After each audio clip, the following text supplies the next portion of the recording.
Одем. Идем. Инаку, се што сакаш, толку може да ме прашаш, што не верувам дека некој ретко има што сето ова го има го. Мене ми е исклучителна чест. Ќе направам скоро 4 години како се занимавам малце по-сериозно со ракометот, од хоби се уште. Ама во изминатите мои 30-40 години како што го пратам спортот и во ракометот секогаш одекнуваше едно име: Начевски.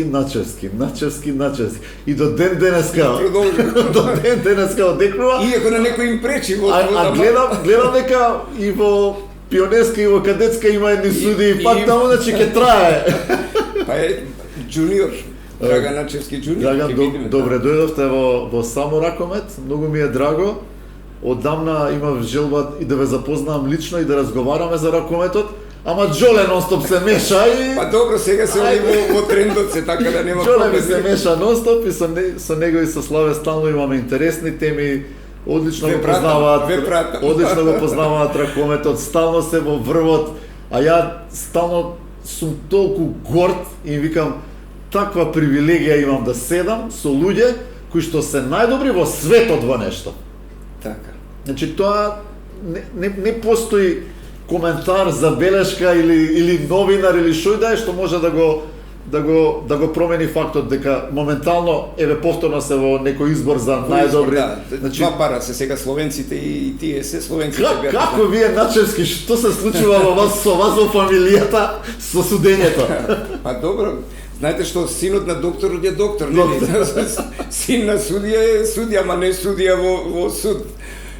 Прво, благодарам за поканата, иако веќе напоминам дека ве пратам, па заради Ѓорги и Славе и заради други работи, интересни сте, и едноставно, кога ме поканивте за да дојдам, без никакво размислување го прифатив тоа. Благодарам, драго ми. Како Начевски се заразија со ракомет, тоа е генерацијски? Па генерацијски, знаете што, значи Ѓорги израсна во едно време кога спортот владееше, да кажам, во генерациите. Јас нормално во тоа време патот мој беше потрнлив, да кажам, на Маријан и на мене, многу потрнлив него нивниот. Затоа што во тоа време 91-2 година која беше Македонија?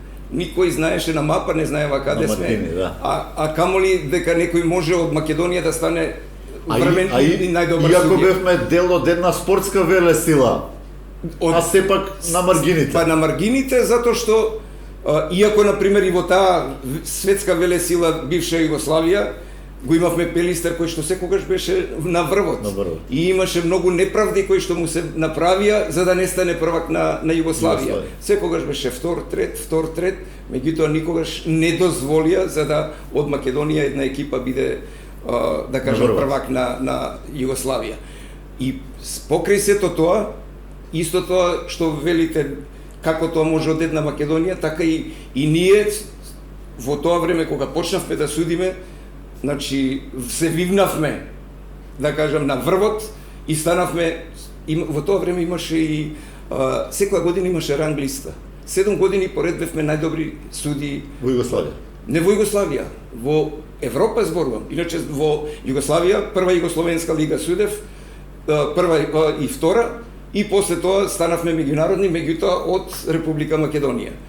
И како прв генерален секретар, иако Маријан се водеше како генерален секретар, односно на управниот одбор, а јас за прв пат со осамостојувањето на Македонија станав генерален секретар кој што седи во канцеларија од еден простор нешто сличен овој, кај што 20-30 души беше дневно секој ден од клубови и луѓе постари во просек 240 години, ама добро тоа.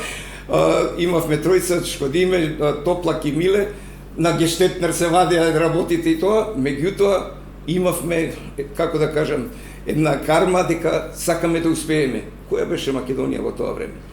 Во ракометот, иако и во бивша Југославија имавме екипи кои што беа и во прва лига и во втора лига, Меѓутоа, секогаш бевме некако на страна, тргнати од онаа држава, македончиња, не е ништо.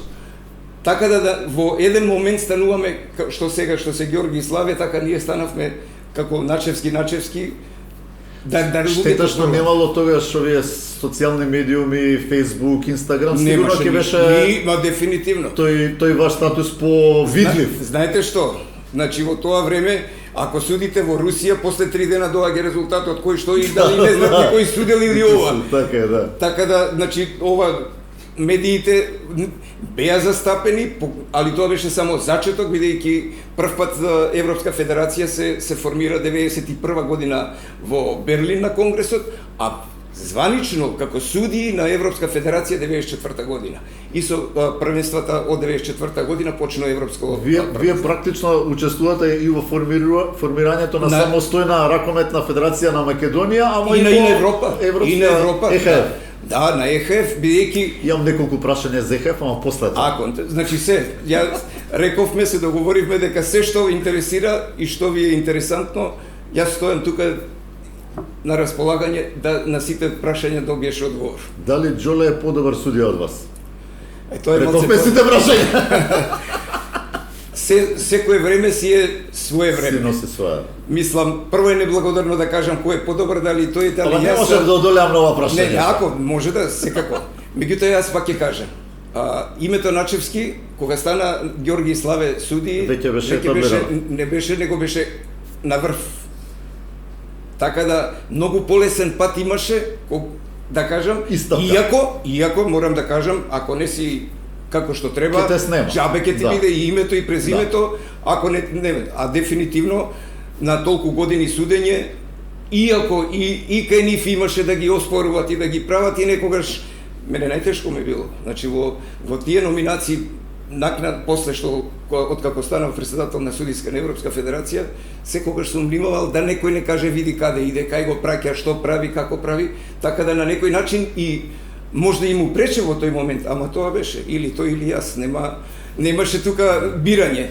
А сепак таа функција што ја обавував, да кажам буквално до пред известно време, значи па не би бил сега нескромен да кажам, ама се надевам и да ме надмине некој, ако може, меѓутоа во догледно време не би било некој на такво место да може да обавува. Слави и Џоле, нонстоп ги реферираме годинава што студевте, што судевте. Така, там пратам за тоа. Дојдовме до заклучок дека имаат одсудено скоро се што еден судија ракометен би требало да опосади. Финале на Лига на шампиони, финале на Европско, финале на Светско и финале на Олимпијада. Имаме, само да ви кажам, јас имам 62 првенства. Олимпијади, светски, европски, младински, кадетски, сениорски, женски, машки. 62. Јас немам толку години уште. Да, значи на тие 62, ако пресметате со 22, 3, 25 дена, тоа доаѓа едно 5 години не сум излегол од сала. По ракометни саги. Не верувам, ретко кој сега во овој момент може да се пофали со еден таков, да кажам, една бројка на учества, кај што имав, значи, 2 како судија и уште 3-4, колку се таму, 6 европски олимпијади, зборувам, а за европски и светски да не ги бројам. А и тогаш ние, кај нас, например, беше подруга ситуација. Верувајте ми, дека во тоа време имаше суди да не знаеш кого да избереш и кој да суди. Јас со ова не го маловажувам дека овој тренд овдека сега што го има, Ѓорги и Славе се дефинитивно у овој момент, меѓутоа пак на прсти можеше да се избројат 1, 2, 3, 4, 5 врвни парови. Ова другото, иако ние сега и со европско и со светско првенство имаме и по 18 пара на надпреварување, верувајте, не е многу лесно да 18 пара ги ставиш, а од тие 18 пола не би заслужиле воопшто да бидат. Да, па ние сме сведоци дека последните надпревари или оние дерби сепак ги судат 4-5 пара, тука негде се 5-6 моментално се вртат. Толку е. Инаку од 2012 станав претседател на судиска во Монако на Конгресот и значи од 2012 буквално до 23 до 24 95% од судиите што беа во она време кога ги наследив, беа променети од моја страна во смисла на смена на генерација. Подмладување. Подмладување и да кажам некои кои што и во тоа време веќе беа не дека сите се судии направени од мене, извинувам, него судии кои што биле, да кажам, на листа, меѓутоа се уште не беа искочени на врвот. Како чесите, хрватите, словенците покасно, така да сега да ги земеме од горе до доле, 95% се, да кажам, од промената од како за овие 10 на 12 години, односно 12 и 4, 16 години. Колку се промени ракометот од тие, да речам, крај на 80-ти, почеток на 90-ти, кога вие навлегувавте во европскиот, во светскиот ракомет, до денеска? До денеска, сега сме на работ за утре почнува светско првенство. На последното Супер Глоб што бе во Саудиска Арабија, имаше една тркалезна маса кај што разговаравме, дискутиравме нешто за напредок на ракометот и ова. И имаше една забелешка од бивш голман на Шведска, кој што изјави дека во нашето време, односно и мое време, да се играше и поспоро, и вака, и онака, а сега веќе, ја само му реков, дали може една да кажам, една реплика на твоето. Да, во нашето време може би се играше поспоро, меѓутоа такви акции, такви паметни играчи. Кажите ми сега во овој времиња, набројте ми од секоја екипа бар по две звезди. Еве, да ги земеме сите репрезентации. Тешко. Не тешко, многу тешко. Многу тешко. А тогаш, значи секоја екипа имаше 5 до 6 до 7, значи врвни играчи. Врвни играчи кои што сите ги знаат. Она што медиите не го покриваа во тоа време беше голем хендикеп. Да.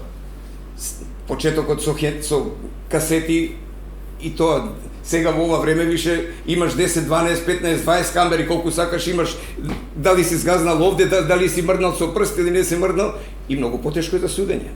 Реално. Затоа што во наше време што год да досетиш што е. Тоа било и готово и нема. И зависи од авторитетот на судијата како ја продава, да кажам, ситуацијата, одлуката. Сега е под рентген, дефинитивно. Меѓутоа иако е под рентген, не можам да направам никаква споредба во однос на квалитетот во тоа време и ова. Па ајде да земеме за металопластика, значи беше 5 пати европски првак. Кажите ми кои се тие играчи и споредите ги со играчи кои што сега играат. Па ние за кого зборуваме? Микаел Хансен, Карабатич, четврти се додат. Еве да речеме Омеер, така. Така некако. И ќе ги наброиме, еве. Ама ќе ги наброиме, ќе стигнеме до 10, ама тоа се за во последни повторно 20 години. Така. А ние зборуваме за еден период кој што од Хрватска само, еве Хрватска да земеме. Колку имаше? Почни од Метличич до Балич и да не ги бројам сите, цела екипа беа звезди. Така да, значи неспоредливо време мислам во тоа време. Тоа времето моето и ова. Од аспект на ракометните правила? А од аспект на, па добро, променето. Не може да кажеме дека е драматично променето. Па нема драматично променето. Иако ние како публика стално сме желни за некои подраматични промени. Да, некогаш јас бев, значи од моментот кога станав претседател на судиска во Европска федерација, бев и член на комисијата во ИХФ за правила, за промена на правила. Пробувавме нешто, иако и во таа комисија нормално 10 луѓе, 10 различни мислења, меѓутоа мислам дека никогаш не најдовме нешто да го погодиме и тоа е, значи ова пресврт. Инаку еве сега ситуацијата стално ве гледав и во вашата емисија со Ѓорги и со Славе кога прашувавте за голот на Франди. Значи во правилото така стоеше. 15-1. Правило вика во секое време една нога, не вика лева десна, една нога да биде во контакт со подот. Сега, значи он има оваа нога, иде десно, ја подигнува левата и шутира. Сега, го изменија веднаш после тоа, И што е измената? Па исто е како порано, ама сега, значи, само една нога можеш не може да се не може да има ова. Да. И на крај на краишта и во пресконференцијата на претседателот на Европска федерација, тој, она што е нели на крај на Европското првенство кога беше, тој кажа, вика, ми дојдоа од експерти за правила, кои што ни кажа дека може. И па ако експерти кажуваат, мислам, треба сепак да се... Тогаш се истрчаа на некој начин НХФ, со неколку несретни изјави. Прво беше зошто не користеле ВАР, па после... еве сега ќе ви кажам и за ВАРот користење. Значи, ние сега направивме бауко тој ВАР и само гледам, пошто еве откако година и нешто не работам со судиите, освен тој ВАР никој ништо нити на европско, нити на светско веќе работат. ВАРот како ВАР, значи се она што ќе го видиш ако побараш ВАР, а посебно, значи, во оние последни 10, 15, 20, 30 одлучувачки моменти, значи, се она што ќе досудиш со гледање на ВАР, ако си донел погрешна одлука, иде на твој терет и може да те казна. А секоја одлука што е на терен и врз база на твој, да кажам, на твое гледање и чувство во моментот што си го досудил, тоа е тоа. Тоа е тоа. Тоа е судиска одлука на која што нема жалба, едноставно. Така да мислам дека во тие моменти доста пробувавме со измени, вакви и онакви. Секоја чест, мислам, ние имаме сега многу побрзо играње, брз центар, брзи играчи и сето тоа, ама немаме убавина. Ако се сеќавате на еден гол што имаше во Атина на Олимпијадата, кога имаше и ваков гол од Хрватска, баш во финалето. На контра. Да, во контра, ма он завртен со грб, па прави као да шутира. Може беше џомба, не сум сигурен. Не беше џомба, него крило беше од Хрватска. Значи, такви ситуации веќе не можеш да видиш. Такви убави. Има добри играчи, ама мислам дека е само трчање и затоа скандинавците сега доминираат. Бидејќи тие по нивна конституција и по нивно размислување, тоа е тоа. Трчање. Околу правилата, исто и Џоли Славе стално ги прашувам. Какво е нивното мислење, какво е вашето мислење? Воведување на двојка. Удар од 10 метри кој што би бил 2 поена. Па тоа подолго време веќе го разговарат, односно го разговаравме, дали да се уведе, дали да не се уведе, не знам од кои причини не е, меѓутоа по мене би било тоа добро. Значи тлее тоа негде. Да, се разговара. Сите сме сведоци дека кошарката со воведувањето на тројката малте не стана нова игра. Така. Меѓутоа во тој случај еве да кажеме нека бидат 2 гола, нека не бидат повеќе, секој удар од 9, од 10, 11 метри, секој гол би бил 2 гола. Прво се добива значи на длабочина. Така, и добиваш играчи кои што им доаѓа до израз со добар шут, со тие играчи не изумреа. Бомбардери, како што порано бевме навикнати на Пепи Манасков, од 12 метри да се дигне да ја спали. Веќе го спомнуваме Пепи Манасков. Не изумре тој тип на играчи. Значи Пепи Манасков беше играчи на тешка. Значи Кирил Лазаров исто, меѓутоа во она време, пак ќе кажам, во времето кога се појави Кирил Лазаров, беше врв и навистина си направи еден голем успех со играње во странство и тоа се во добри клубови. Меѓутоа Пепи Манасков, како Пепи Манасков, значи таков одраз немам видено. Јас имам, значи, и во тоа време на XX надпревари појдено со него и не можам да заборавам надпревар со Португал во Португалија, кај што игравме квалификации за Европско првенство, шут од 12 метри. Ама ова ви кажувам, ако можам да се најде тоа ситуација на некој, да кажам, на некој видео или ова, шут од 12 метри, голманот влезе со се топка во гол. Бомба. И Пепи беше Пепи. Го удри некој во брада и готово победалува. Европското првенство во Италија, 9 разлика губевме од Русија на полувреме, на крај завршивме нерешено со нив и тоа го удрија во брада, искочи, не дадовме гол, се врати, они промашија, ние дадовме гол и нерешено, а тогаш Русија беше, што да ви кажам, велесила, Максимов, значи плејада на добри ракометари. Многу работи. Значи оваа двојкава кај да ќе ја дочекаме ние? Па и јас се надевам, И би требало.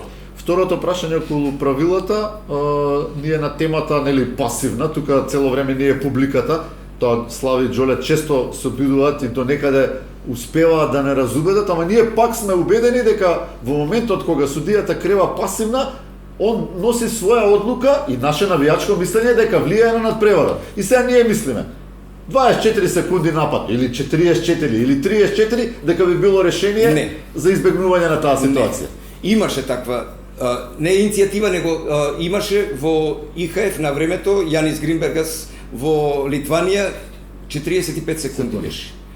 Меѓутоа, што е сега? Знаете што е 45 секунди сега во оваа брза игра? А да не кажам дека на 45 секунди еве вака да кажеме, нерешено. Мене ми одговара, јас сум во напад, 45 секунди има. Она Кишанови Славнич, нели, се сеќава? Значи тоа ќе биде.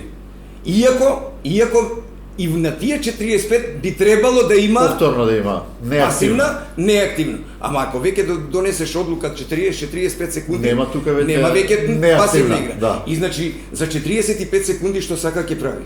Значи да бараме други некои промени од ова. А пак сега ако се вратиме на пасивната игра. Значи пасивната игра е чувство на судијата. И значи на толку семинари тоа чувство на судијата не смета. Да, ама еве, толку семинари, значи за овие 5-16 години имам направено што најдобри, збориме за топ суди, кај што едноставно му кажуваш чувство, меѓутоа твоето и моето чувство не е исто, за сосема различно. Сега за тебе е можда време да почнеш, а некој меѓутоа најстрашната работа во оваа ситуација, каде што можеме во секое време да дадеме директна пасивна, е да нема храбро судиите да ја прекинат играта и да ја земат топката. Тука и тоа, значи имаме дискусии и ги едноставно ги форсираме, ги охрабруваме да на таков начин се направи. Меѓутоа ако се сеќавате, имаше во Египет на пример за 1-2 секунди, последна секунда му зима пасивна игра, кај што мислам нема никаков сенс. Тоа е веќе драконски, да. Така, имавме и на Европско првенство на пример во Хрватска, исто Данска сова, исто зимање баш од хрватите имаше. После тоа седиме, разговараме, анализираме, меѓутоа нема објаснување и мислам дека пасивната игра секогаш ќе остане еден проблем, да кажам, кој што е нерешлив. Нерешлив е заради тоа што сите тие си имат свое размислување, не можеме чувството исто да го имаме. Значи ние можеме покажуваме ситуации и кажам тоа. Ама на терен кога ќе дојдеш, веќе малце е поинаку. Какво е вашето мислење за брзиот центар? Еве тука на пример имаме промени неколку пати, по малку косметички. Па добро, имаше една ситуација кога се сеќавате Металург и Ѓорче. На една ситуација на брз центар кога беше и Ѓорче после тоа се буне. Да, Скоро беше. Да. Значи имаме брз центар, крилото е веќе од лева страна 2 метра, можда 2,5 метри во поле. Сега, значи судијата е тој што треба да коригира. Меѓутоа, за мене тоа не е погрешно. Зашто не е погрешно? Затоа што топкот иде на друга страна. Значи отиде едно додавање, друго додавање и после трето додавање до крило. Значи нема никакво влијание. Да беше првото додавање, да беше до тој играч, дефинитивно тука мора, оти не може да му даде ова, а тој 2,5 метри да иде. А инаку, крило како крило на секој свирежна студија, он е веќе, да кажам, во контра, Така да, иако можда Ѓорче во тоа време се буне, немаше никаков проблем од страна на судиите што дадоа предност, бидејќи 3 додавања, па за 3 додавања може во секое време крилото да биде таму и за да добие да даде. Значи нешто што се наметнува како некаков наратив е дека во принцип некоја промена која што би следела е после гол да се изведува од гол. Како во кошарката без малку. Па добро, малце потешко ќе биде. Кошарката е друго е ракометот. Значи на толку брзина, на толку додавање, на толку во просек еден судија има од 170 до 190 свирежи во текна. Одлуки. Сега на 200 одлуки па може и да погреши.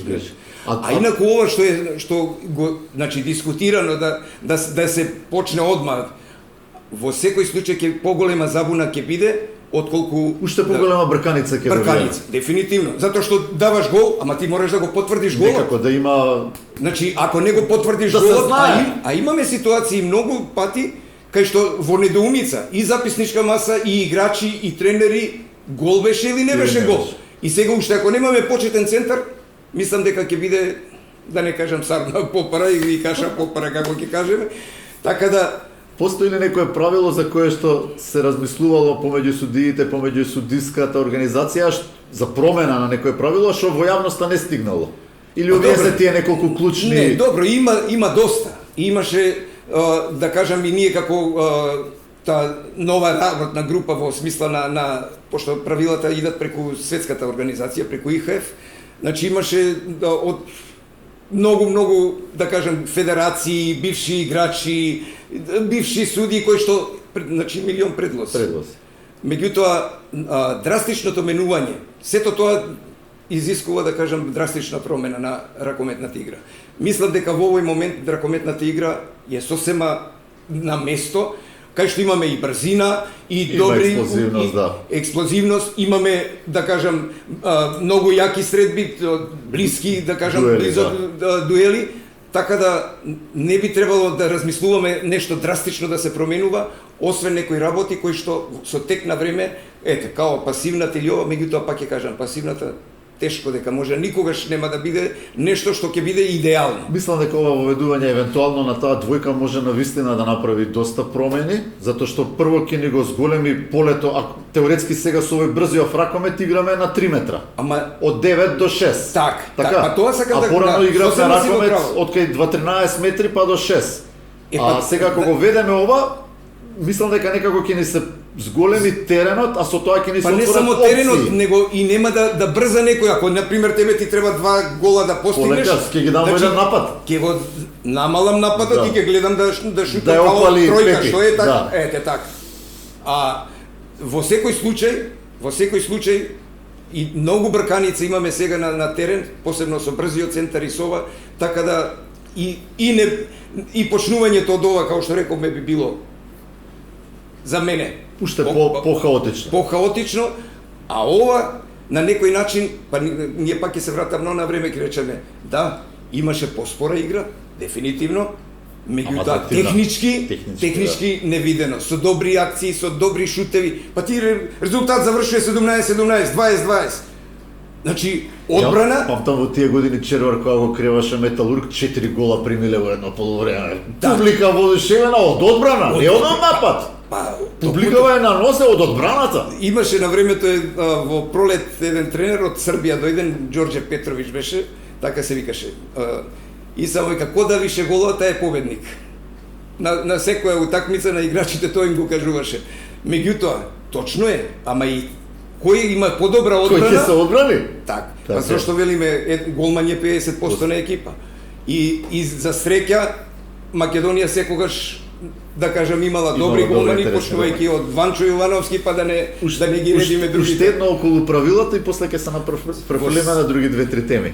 Например, мене ми е, ја многу си ги сакам пикерите како позиција во ракометот, ми се така омилени, дали поради тоа што Македонија секогаш имала некои интересни, харизматични ликови од времето на, не знам, Ванчо, Столе, Зарков, така. Значи секогаш имало некои такви харизматични ликови што оставале печат во генерално за спортот. Така. Еве го, Столе ни е по последниот таков лик. Тие толку ќотек претрпуваат и те ги тепат, дефинитивно. А например крилава, нежни на прстиња. Па добро, не се многу сега нежни и кој ќе ги погледне овој лошо, се добиваат 2 минути. 2 минути. Дали тука нешто може да им помогнеме на пекерија? Добро, ама ако земеме по правило 90%, ајде нека не биде 80% од пивоти имат престап при шут. Значи, пивот немаш на таков, Ванчо, ако го земеме, Ванчо имало утакмици, молим те не ми суди престап. Ова иде во етер, значи. Меѓутоа, значи нема он сила да се одвои да рипне 15-20 сантима па да шутне. Нема, они ќе се подигнати, уште не оно веќе за. И ако судиите гледат по 5 што викаме по правило, па ти тврдам дека бар 10 до 20 пати ќе видат преступи и од една и од друга страна од пивот.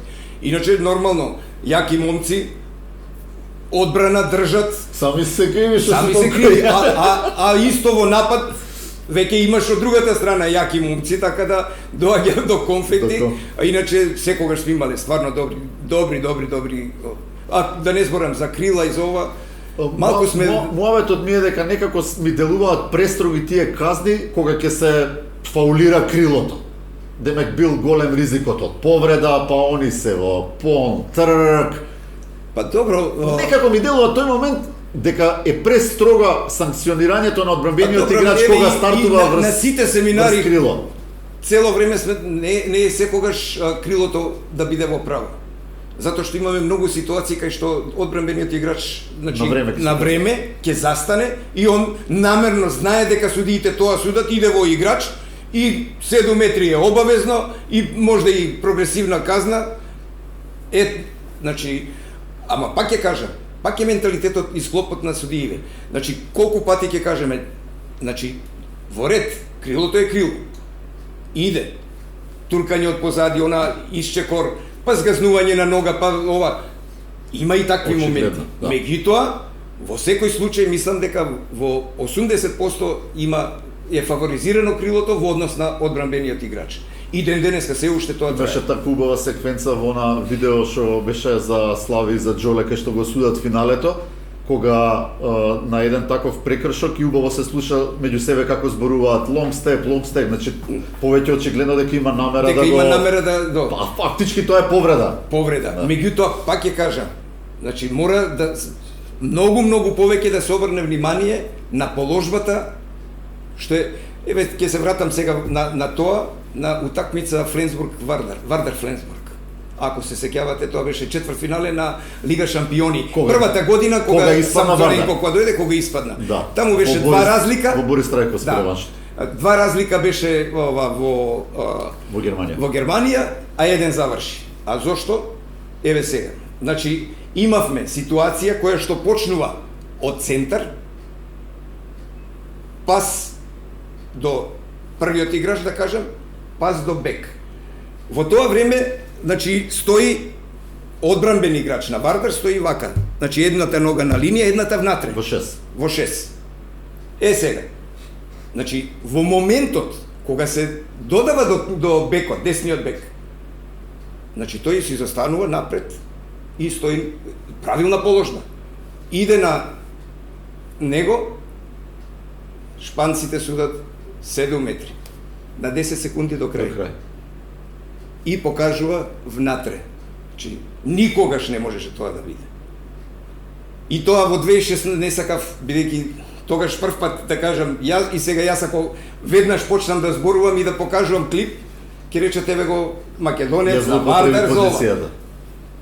Чекав наредно европско првенство во Полска, па 15 до 20 ситуации извадив кај што, да кажам, влијаева на некој начин да, ако не беше тој седмерец, 10 секунди до крај, отиде во прв пат и одмак идеше во Final Four. Ама, Вардар си го дочека и... Ај сега, кога сме кај ЕХФ, последно беше тешко вашиот момент со разделбата со ЕХФ, со судиската организација. Па еве јас прв пат после, настан. значи до сега на никого не сум дал ни изјава, нити сум размислувал, нити сакав да давам изјава, меѓутоа еве, ќе искористам прилика да кажам дека Драган Ачевски ништо, ама баш ништо, и можам сите да ги погледнам во очи за да кажам дека ништо не сум направил. Впрочем, ние видеото го гледавме. Значи, јас се сретнувам со некој си, да кажам, кинез, кој што во тој момент за мене бил тотално непознат. Не, мафијаш. Во оној момент кога почнува тој разговор, за мене јас гледам на секој начин да избегнам за да можам да искочам од сала. Од разговор. Знаете што, и после тоа и тоа им го објаснив и го напишав дека јас во тој момент за мене бил мафијаш. И сега размислував неколку дена да кажам, да не кажам, почнува европско првенство. Да потврдиме, човекот што доаѓа да разговара со вас всушност е глумец. Глумец од данска телевизија на TV2. Тоа е цело сценарио на една телевизија. Токму така. цело сценарио. Сценарио, значи повторувам. И тоа го сценарио, дават, значи и тоа го дават после 3 години. Тој човек воопшто не фигурира во никаква раковетна Глумец, структура. никако. Тоа они го најмуваат, го смислуваат. Значи прво треба да го смислиш тоа, да го организираш и да го реализираш, за да некого да му напакостиш. Па дефинитивно. Ако имало нешто, зошто после еден ден, 2 дена не отишле во ЕХФ? Да кажат, видете, што е? После 3 години. А зошто беше тоа после 3 години?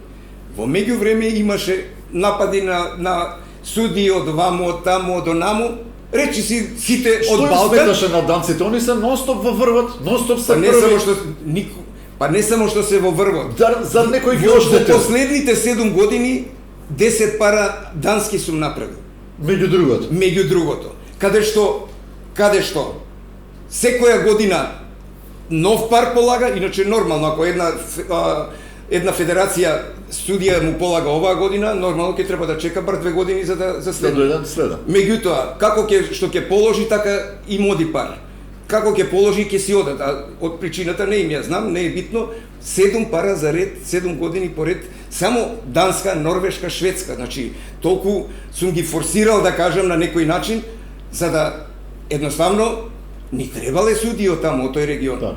Имаме јаки репрезентации, јако све, ама судии како судии никогаш немале. А на крај на краишта, Гедин Хансен, значи 2014 на Европско првенство во Данска. Цела година не судеше. Он имаше некој проблем со некој рак имаше. Номинација од моја страна Гедин Хансен за Европското. Нормално од федерацијата му чека и полека година дена не. Ова му е само мотив за да полесно преброди она што му се случило лично, да. И финале судеа на тоа првенство. И да не им дадев тогаш и да не ги никогаш немаше да постои Гедин Хансен како пак од каде е таа нивна потреба да знаете дали беше едноставно само за да ве сменат од таа позиција или нешто подлабоко е? Не, колку време бевте вие председател на судиската?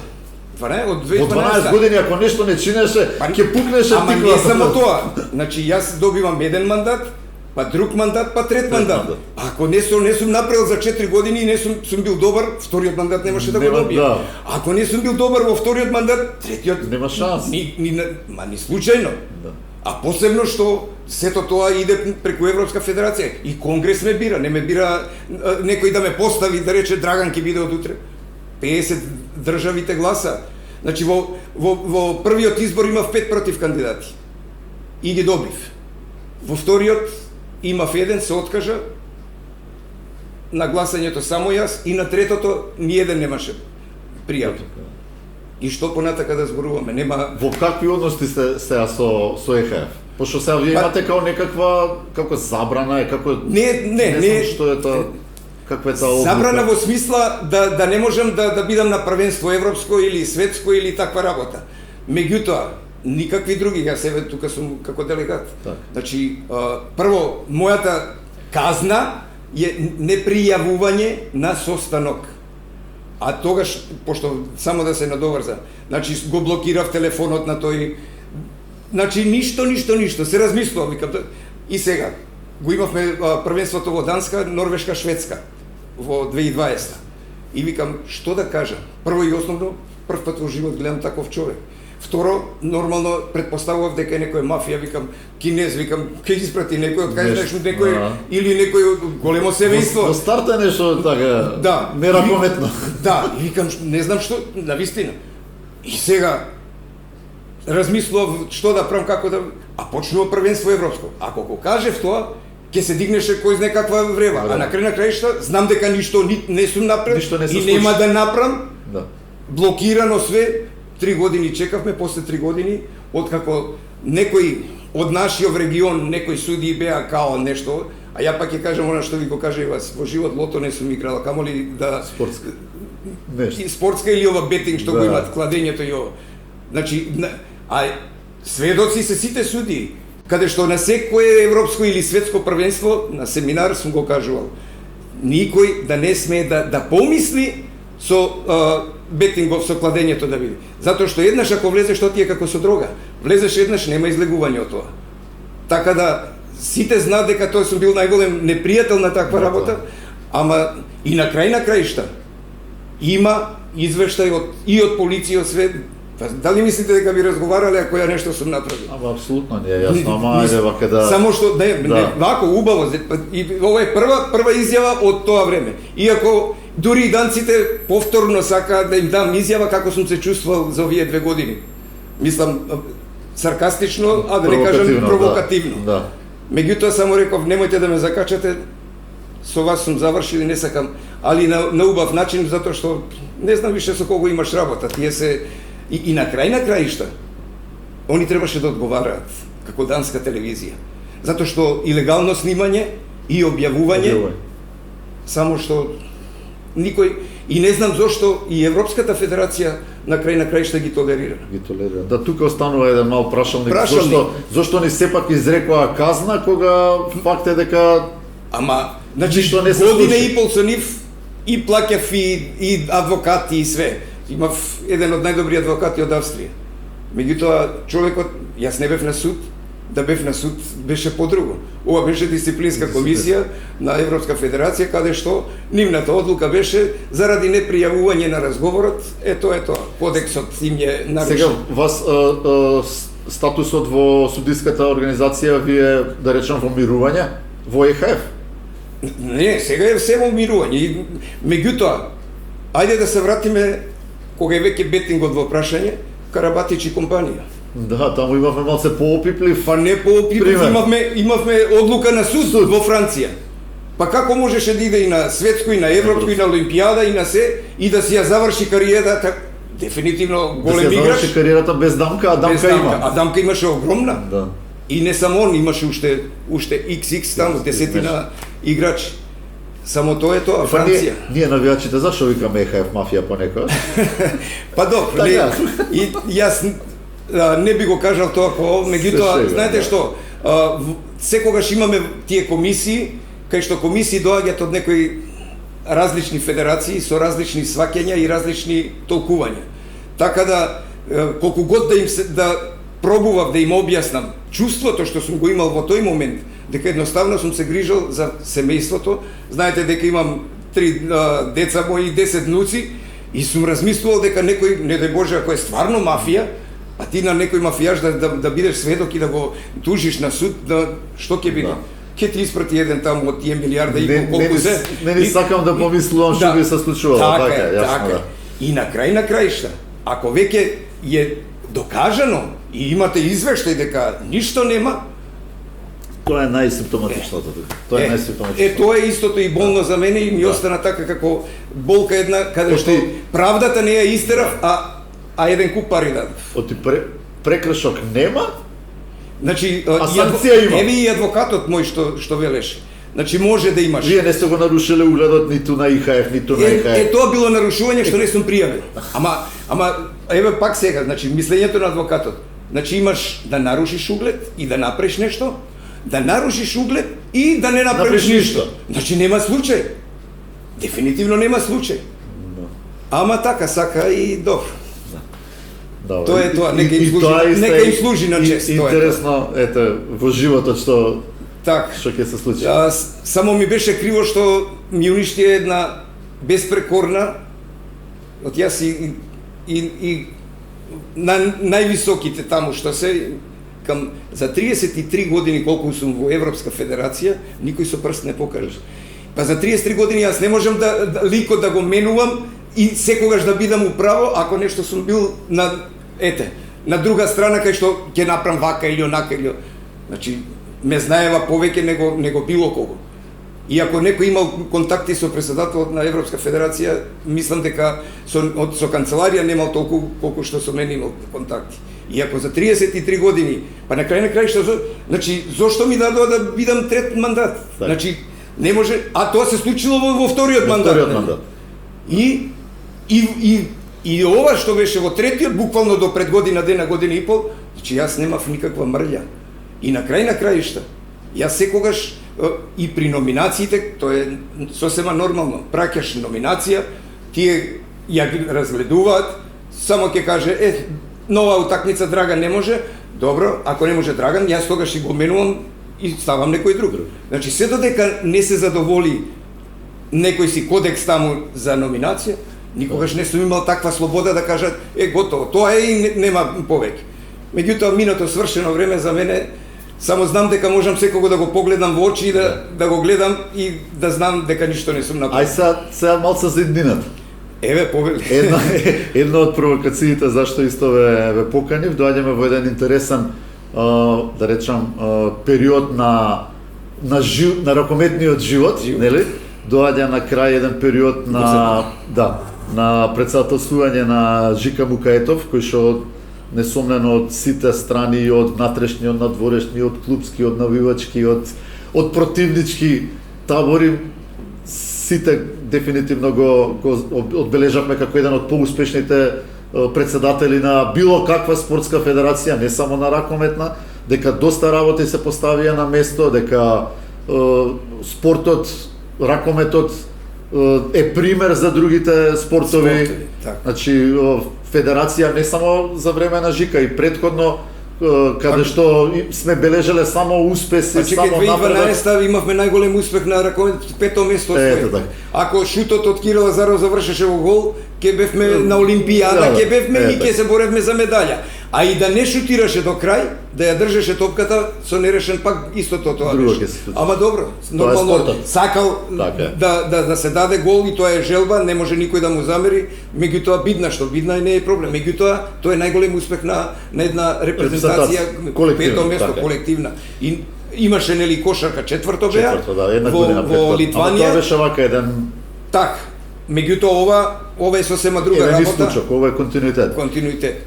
Завршува периодот на Мукаетов и веќе ни е совршено јасно дека во март ракометната федерација ќе добие нов претседател.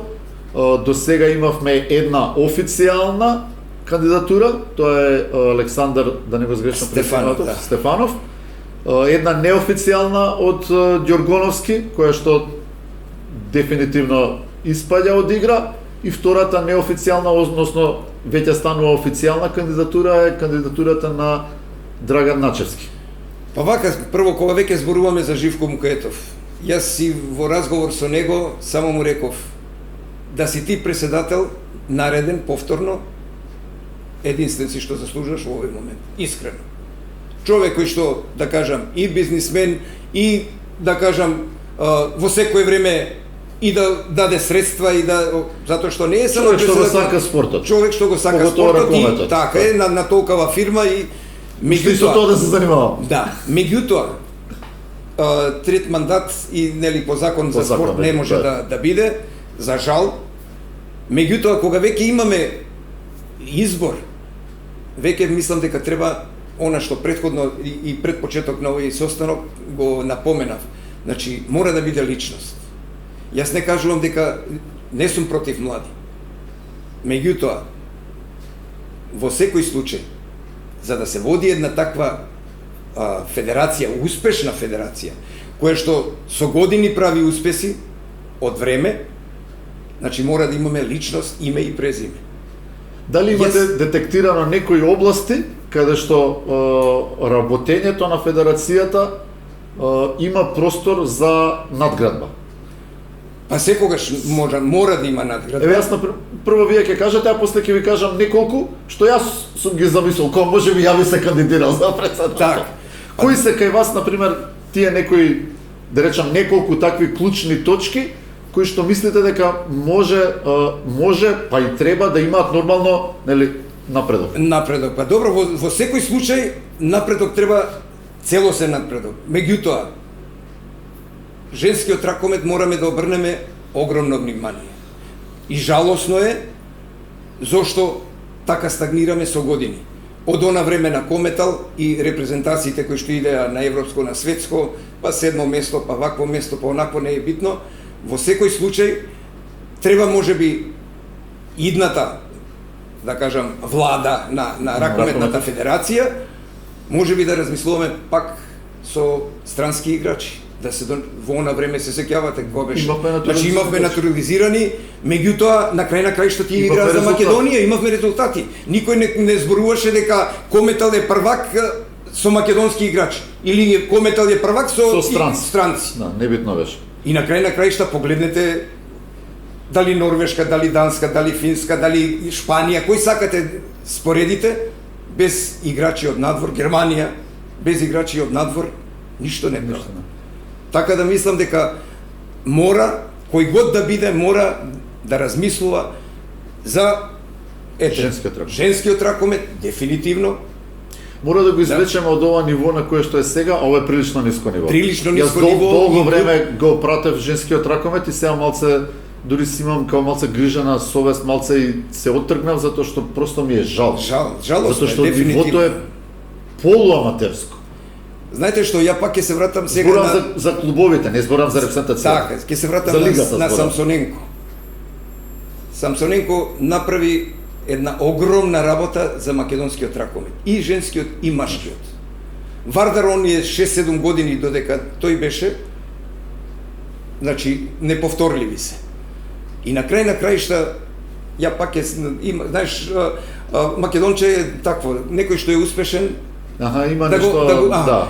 Перел пари, вака прелон. Па камо среќа сите да ги испереат сите пари и да направевме, тоа истото можеше 10 титули да имаме до сега. Значи да отидеш ова истото што го направи во Скопје, можеше да го направи во Русија, да ги собере сите тие играчи. Ама тоа што ние ќе завидувавме, ќе викавме гледајте го како Русија како прават. Така ќе викавме ние. Тоа сакам да кажам. А човекот, значи направи, да кажам, еден голем напредок, прогрес на македонскиот ракомет.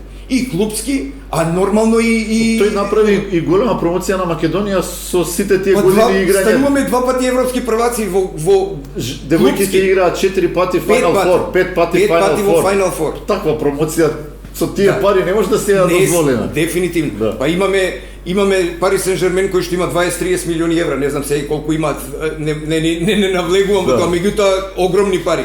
Кажете ми кога освои титула? Ние еднаш не освои колку... Веспрем го имаме тука како пример, да. Да, Веспрем толку години игра и све на Final Four никако да освои. И сега ние што е подоброто? Дали да направиме она што го правеше Самсоненко? Дали е проблем во женскиот ракомет само парите? Па не е парите. Јас пак ќе кажам, ако се направи квалитет во клубови, да се дозволи за странци и ова, и да мислам дека нема да има никаков проблем во тоа. Зашто би било проблем? Не е само во парите. Сега, ќе земеме 20 милиони евра, ќе инвестираме, ама што ќе имаме од тоа? Немаме екипа. Иако Кире, да кажам, Лазаров направи доста со млади играчи и со се македонци. Дефинитивно. Ама не може ти една држава, сега нас, на пример на таа репрезентација што имаме, да имаме сега 2 добри бека. Ние сме сведоци на Унгарија, која што ја сметаме условно кажано за ракометна велесила, има повеќе од 2 натурализирани. Има еден балканец и еден кубанец, шпанец, така? И значи сега на ова репрезентација да имаме 2 добри бека, лев и десен, веќе сме друга репрезентација. Втора област која што прва беше женскиот ракомет. Тука се служуваме 100%. Па, да треба да размислиме, имавме нели повеќе овие странци што можеа да играт, па едно време на почетокот се укина тоа, не знам сега колку беа, 3 или 4 беа, или не можеа да играт повеќе. Мислам дека јас без разлика, ние секогаш велиме, ама ние мораме да ги штитиме македонските играчи. Јас сум за тоа, дефинитивно. Меѓутоа, ако имаме квалитет, секој си доаѓа до израз. Меѓутоа, ако имаме, како што беше Металург, па Металург имаше, колку имаше во екипа? Ама, она што Металург го правеше, донесе до 200-300 деца да има Металург. Кадетска, младинска, ваква, онаква, значи имаше по 200 деца. И тоа, мислам, се сеќавам, значи тоа го одговорно го тврдам. Значи треба да имаш ликови кои што значат нешто во таа спорт. Амбасадори, ќе го промовираат. Дефинитивно.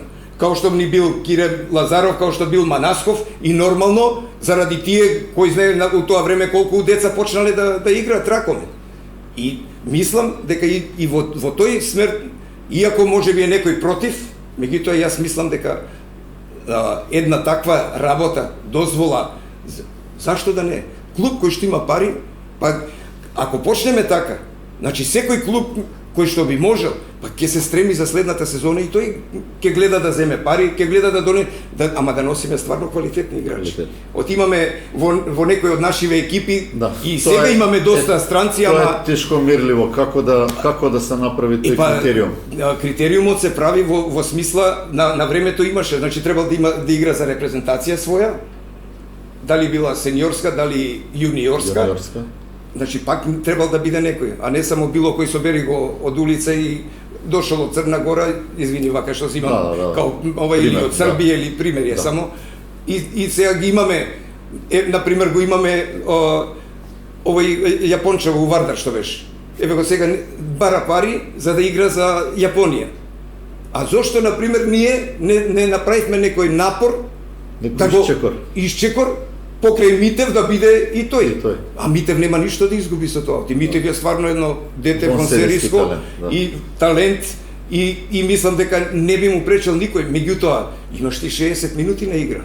Па во 60 минути и ќе ти дојде период од 5, 10, 15 минути не може да се составиш со тоа. Па тој ќе влезе, ќе оноди.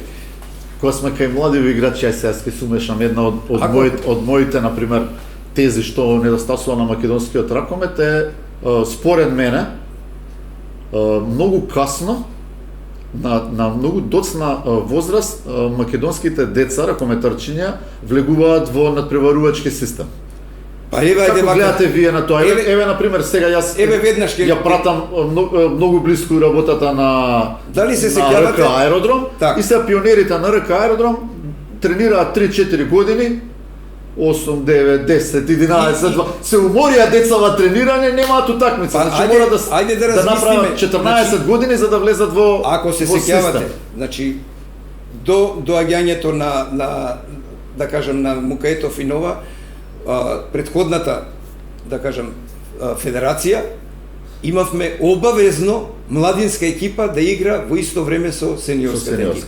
Тоа е оставштина легаси, да речем, од бивша Југославија. Па дефинитивно, можда го немаше тоа, ама ние го направивме тогаш тоа и мислам дека функционираше многу. Иако имаше да кажам противници, па сега имаме многу, еве Аеродром го споменате.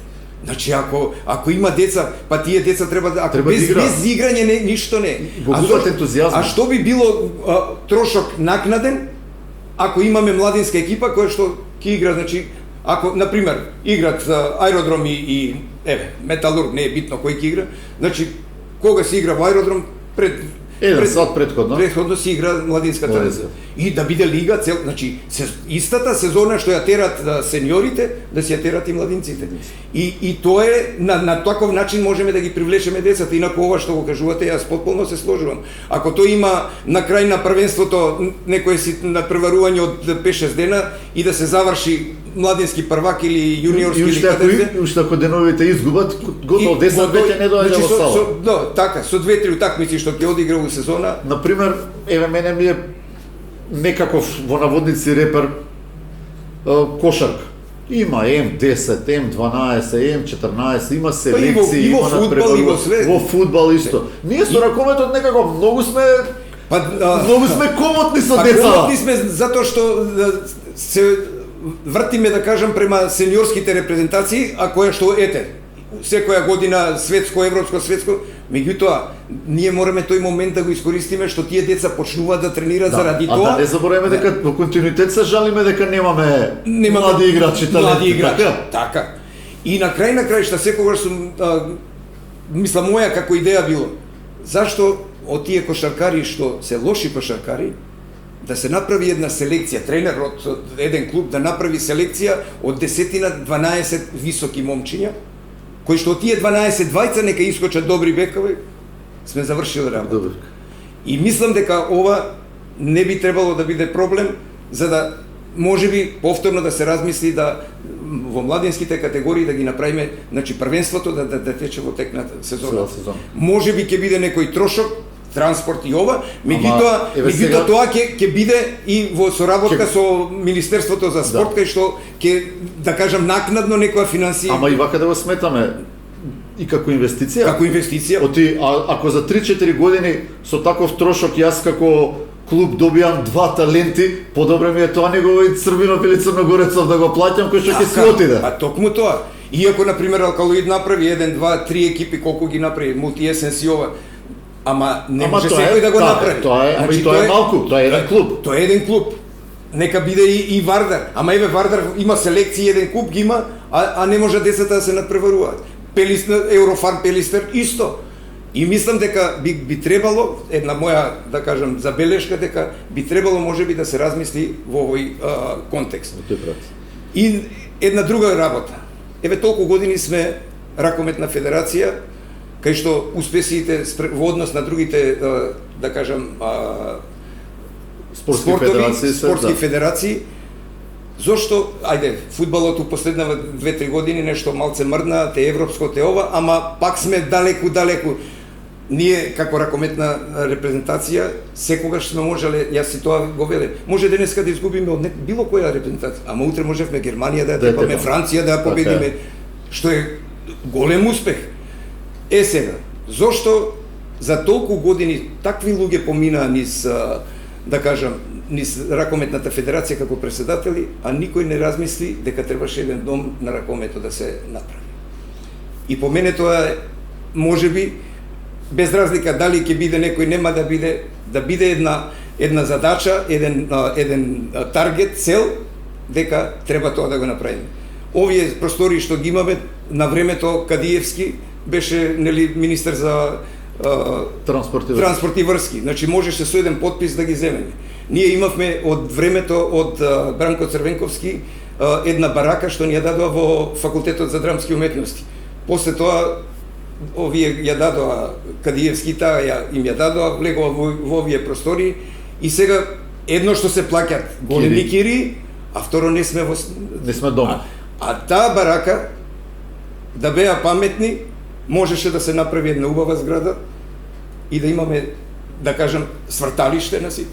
Тука ми е мене исто една од тие клучните мои забелешки кога ја би бил председател, а тоа ми е инфраструктурата. Добро, значи, сигурно дека тоа е, ние се соочуваме, да кажам, голема цел. А јавноста не го знае тоа, не е свесна јавност. Еве јас живеам во аеродром.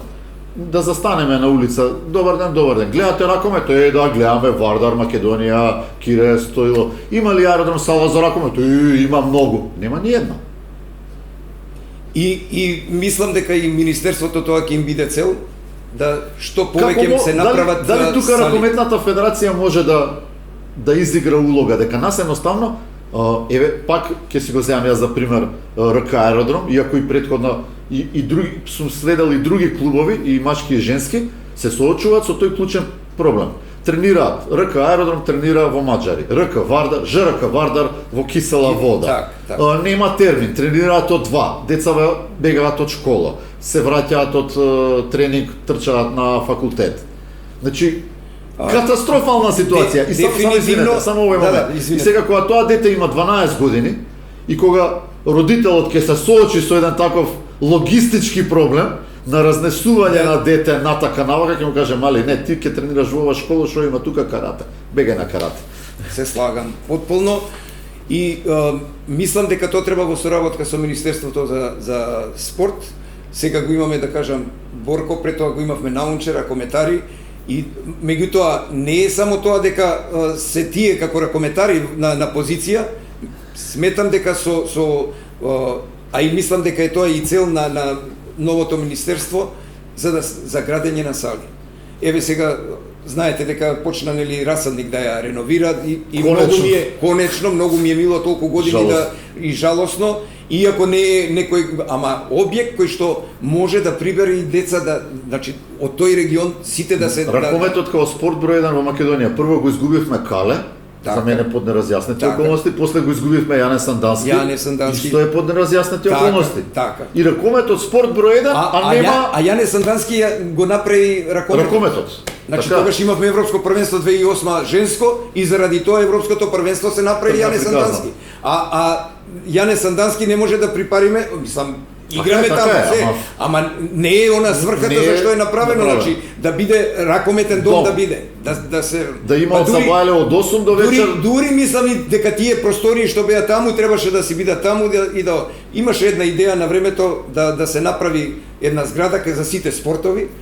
И може би и тоа треба и државата да размисли на таков начин, да ги собере сите, не да бидеме она како што беше во парк, ако се сеќавате, во на барака на горе и сите спортови бевме таму. Ама имавме по една канцеларија и толку беше.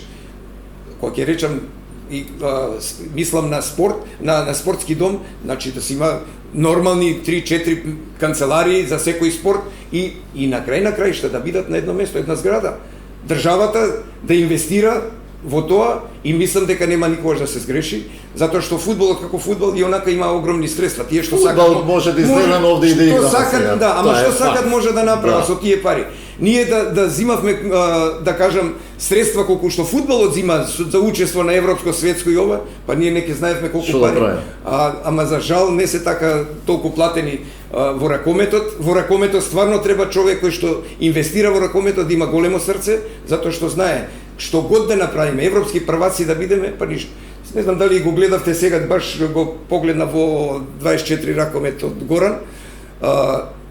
Дојдовме во ситуација да Германија дава сега 500.000 евра за награда за прво место, што беше на времето најнормална работа, нити не добива никаква накнада. Нити Шведска, нити Норвешка, за освојување за титула. Еве го сега е тоа најново. Значи докаде, значи некој истото тоа го размислува, а ние секогаш сме давали и сме ги стимулирале со пари за нешто да постигнеме. Ако може сега една Германија да дава 500.000 за да освои титула, што е кога ќе поделите во да кажам на толку луѓе што се во 2-30 луѓе колку се не излегува кој знае колку, ама значи го сменуваат мислењето дека мора да се инвестира, да се прави и да се некој да се како да кажам да се стимулира да нешто добие. Еве уште една од моите тези, а тоа исто мислам дека е една од клучните тези, бидејќи ракометот не е профитабилен спорт како што се фудбалот, најверојатно до некаде и кошарката. И кошарка сега кошарката посебно ова. Значи факт е дека ракометот е трошаџиски спорт. Значи секој што ќе влезе во ракометот, зборувам од аспект на спонзори, на собственици на клубови, просто трошат, добиваат сигурно некоја убава сатисфакција, некаков маркетинг, меѓутоа трошат. Клучно прашање ми е мене. Еве јас со мојата мала фирма сакаме да испонзорираме еден мал клуб и даваме одредено 1000 денари. Така. Мене државата за тоа ме казнува. Во наводници, затоа што ми наплаќа персонален данок.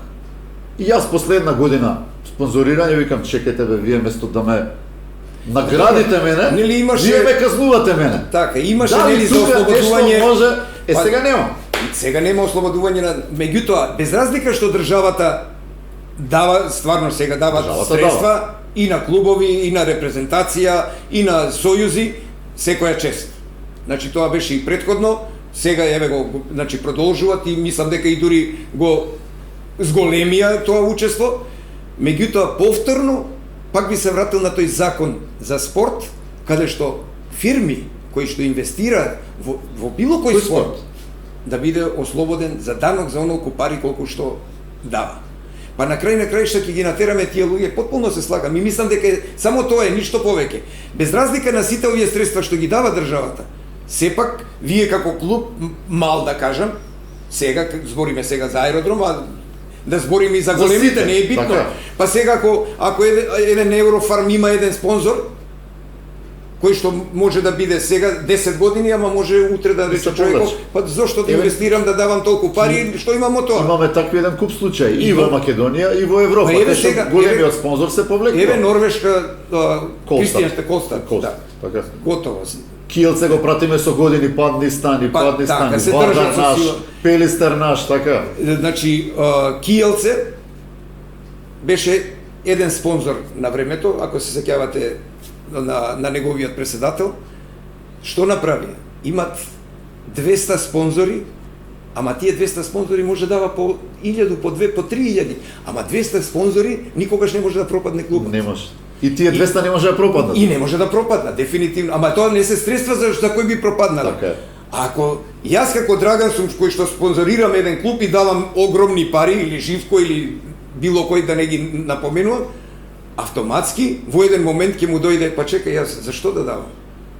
Немам никаков фидбек во смисла Јас го брутализирам тоа и го нарекувам казна од државата. Значи, јас за тие 11.000 денари треба да платам персонален данок. Да, токму тоа. Дури вака викам јас. И да немам ослободување, ама да немам данок. Да ми биде едноставно да постои таква ставка па добро, ослободувањето фирмата, ако нема данок, пак е ослободување. На некој начин, дека фирмата едноставно е општествено одговорна, дека да размислува малце пошироко, дека не има само профитот. И на краишта, и нека биде и од државата, да кажем еден ултиматум. Си добил 100.000 евра. Каде се потроши? Апсолутно, тука нема дилема. Значи не да има, ама тоа е денеска да кажеме, перење на пари. Ама денеска е лесно да се најде трагот. Не, дефинитивно. Зборуваме за еден клуб со 20 првотимци, 20 младинци и 5 тренери, многу е лесно да се види. Ама не, на крај што секоја завршна сметка се знае. Така е. Вие како спонзор, ако дадете пари, сигурно ќе мора да има документ дека сте ги дадени. Не ги давате на црно тие пари. Така да, еден од начините можеби е тоа, а јас се слагам потполно дека мора да се помогне дури и на поголемите клубови кои што апсолутно, да. Од тие пари што ги добиват, добро ќе покрие можда, сега игра во Европа. Он со 2-3 патувања, 4 буџетот го исцеду.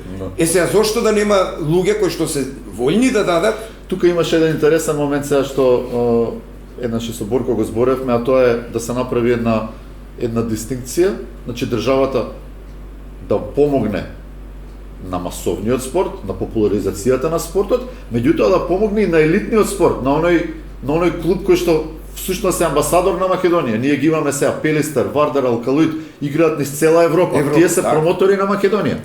Така. И тоа успешно. Успешно. И на краишта, можеби пак искочи неблагодарно или некоректно, ако зборуваме, па оној спорт што има успех, па нека земе навеќе пари, зошто да не? Апсолутно. Ако е денеска ракометот, утре можеби ќе биде кошарката, можеби ќе биде одбојката. Може борењето пак ќе се врати на на славните добро, но тоа не е колективен, тоа е индивидуален спорт, така да зборуваме за колективни спортови. Например, од секогаш сме имале кошарка, одбојка, ракомет секогаш сме имале добри генерации. Што уште остана нешто што ве инспирира за оваа кандидатура? Па не, за кандидатурата највеќе ме инспирира дека не сакам да ракометот изгуби за следните години со работењето. Мислам дека можам многу да дадам и многу да направам. Мозоков ми работи 360 на сат се уште да чукнам. И прво и основно, значи личност која што нема место кај што не ме знаат. Ставете на мапа кај сакате, нема теорија некој да не слушнал за Драган, за Маријан, за Ѓорги, за Славе или за некој друг, не е битно. И на краишта имаме 6 меѓународни пара. 4 се само во секоја држава. Кај што имаме Германија, Шведска, Данска, сите се по 4. Само има Македонија 6 и Румунија. Со ништо со нив не може да се споредуваме, освен со ракомет. Освен со ракомет. И дефинитивно така. Така е. Значи, спорт кој што може и ни носел радости и се уште може да ни донесе, а пак ќе кажам дека на оваа репрезентација, без разлика што сакам македонски играчи, би ни требало 1 до 2 натурализирани кои што ќе бидат стварно добри, кои што ќе помогнат да отидеме малку погоре. Од оваа генерација што имаме сега, се уште не е спремна, сигурно и треба време, дефинитивно, млада е, меѓутоа, во овој момент додека се млади и неискусни, ни треба 2-3 кои што ќе бидат прекалени борци, па да, на времето од Металург, ова Словенецов, како се викаше, да, во Гринец, па добро, ние имаме такво минато, Ходик, Ходи Додер, мислам, играше само така? да, играше. Така? Па го имавме Мандиш, го игравме на десни бек. Прибак имаше, значи имавме многу и немавме штета од тие играчи. Па не да имавме штета, не можевме да имаме кога имавме врв што сакавме правевме. Значи немаше репрезентација што нема. Па ако се сеќавате ти на квалификации со Хрватска, ние отидовме на Европско првенство во Италија. Ја добивме, Хрватска ја добивме, а они беа олимписки победници, дојдоа од Олимпијада и изгубија од нас. После тоа не тепаа 10, 11, 12 разлика колку беа, ама дефинитивно. Значи, а ние имаме такви истории и Данска ја тепавме кога стана олимписки или светски шампион. Што стана? Европски стана, па ова што беше Тоа беше дебют уствари на Лазаров како селектор. Ама добро, има многу работи кои што ќе останат и недокажани и кажани, меѓутоа во секој случај мораме и државата како држава треба да си преземе да каже, може да му замери некој на Борко или на Наумче претходно, дека дава за ракометот. Ама кажете ми кој успех го имат? Еве од бојкари, каде се такмичат клубови во Европа, што направиле, како направиле на европско првенство на свет. Сега имавме една добра генерација кошарка, нели, освоивме таму, отидовме во друга. Ама освоивме Б. Па тоа сакам, отидовме во друга, во А, отидовме ли како беше? Или од С во Б отидовме. Ние во ракометот давна со Б не се задоволуваме. Ма дефинитивно. Па ние ако не отидеме на европско светско веќе голем неуспех. И тоа ми е највеќе проблем, да човек кој што, ја пак ќе кажам, секоја чест на младо момче, меѓутоа него му треба време за да некој го научи кој е, што е, како е и зошто е. И на краишта, јас сигурно да биде покрај мене за 4 години ќе прерасне во Така да, ако во наредните 4 години немаме кој што, пак некоја личност како што е Живко и како овие други весите, да не ги бројам, Михајло и овие, значи тогаш ќе биде спремен и се уште млад, а веќе упатен во да кажам во тајните на ракометот. Ете така. И во светлите и во темните. И во темните, па добро, па тоа си оди заедно. Ај за на крај да направиме една брза анализа. Утре почнува светското првенство, задутро почнуваме ние да играме. Едно ваше видување за моменталната, да речам, ај во наводници, сила на Македонија, што е ваше очекување, што би било успех, што би било неуспех? Па успех би било секоја победа, да кажам. Добро. Во смисла, стварно имаме млада екипа. Кире Лазаров работеше, да кажам, доста за да ги спреми, да ги оноди. Меѓутоа, повторно ќе кажам, немаме доволно искусни играчи кои што ќе можат овие младиве да ги понесат. Тука го имаме што Кузмановски и да кажам, ама од голманиве друго е голман, Добро. Битен е, многу е битен. Кузмановски, Пешевски не се во поле најискусни, да речем. Најискусни. Да. Така да, може би очекувањата кај нас е секојаш големи. И јас би било лошо сега да кажам дека очекувам да не изгубиме, да добиеме, камо среќа да можеме све да добиеме. Меѓутоа, во овој момент не сме онаа репрезентација, она што го спомнавме, дека денеска може да изгубиме од било кого, а утре да тепаме Германија или Франција. Сега, Кире сигурно си има план и што и како и зошто, меѓутоа, очекувањата во секој случај, иако викате Гвинеја, ќе видите дека ќе биде многу тежок сериозен противник. Затоа што да кажам, тој крај Африка и ова е се, да кажам, со голема физичка предиспозиција, кај што секогаш може да направат нешто кое што никој не го очекува. Меѓутоа се надевам дека нема тоа да биде со нас, дека младите деца ќе дадат се од себе. Гледам таму нели сега и награди специјални по 1.000.000 денари за да кажам за победа. Само знаеш што можеме да кажеме, јас сега ќе кажеме 100.000 евра имате, освоите медаљи. 1.000.000 евра имате за освојување. Сепак можностите не ни се тие. Посакувам све најдобро и посакувам успех на репрезентацијата. Секоја победа е голем успех и ако ништо друго да влеземе во втор круг, па сега како ќе ни даде Господ понатака, иако пак ќе кажам дека на овие деца им треба се уште, бар уште 2-3 години, за да станат оние прави играчи кои што треба да бидат и од кои што пак ќе кажам, мора да имаме уште 1, 2, 3 играчи, посебно на бековска позиција. Кире ни фали, нели? Манасов ни фали. Па дефинитивно такви у догледно време нема да ни се родат, ама барем нешто приближно за да можеме да бидеме покомотни од шут, ако нема шут од дистанца, ништо не правиме. Да. Факт е дека имаме една исклучително млада репрезентација, дека имаме 6, 7, 8, може 9. Имаме добри деца, ама пак реков, им треба бар уште 2-3 години да стасат и да бидат прави. Им требаат челичење, Лига на шампиони, Лига Европа, клубски надпревари, финалиња, супер купови. Еко рековте за Лига Европа и односно Лига на шампиони, и тоа треба исто ракометната федерација идна да се бори за да не го изгубиме статусот на екипа како што е Еврофарм или Вардар или кој ќе биде Алкалоид, за да нема да имаме директен, да не влеземе во дупка како Србија, да речеме. Ете така. Од еднаш како испаднеме, тешко се враќаме.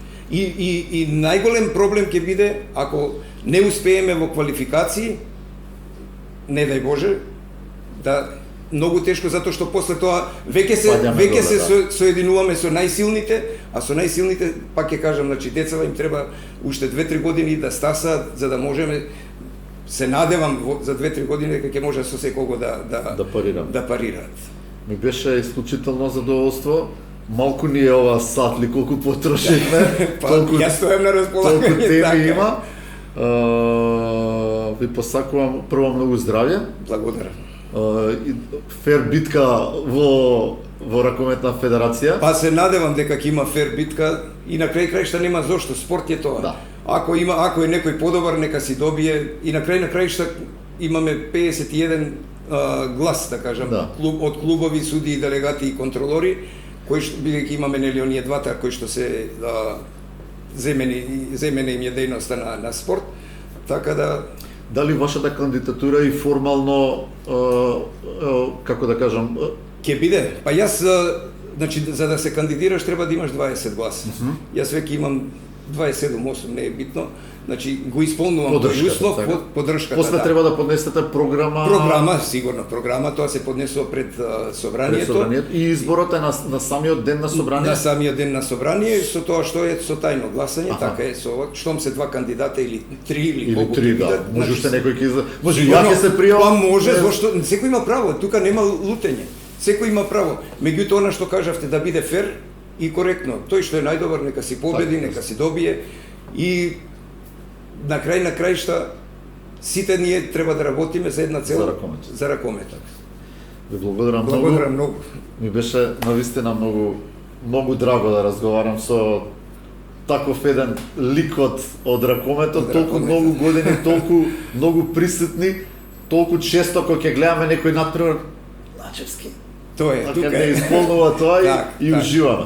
Така. Па секогаш сум бил за Македонија и пак ќе кажам, не само што направивме да бидеме во тоа време од Бојков, од Маријан и од мене да не признат како Македонија, ракометна федерација на Македонија, меѓутоа сето тоа што се правеше во тоа време е една, да кажам, предисторија за да дојдеме до ова сега што го имаме, кај што многу плејада на добри луѓе, бизнисмени кои што го сакаат спортот и инвестираат, а може да ги дадат каде што сакаат парите.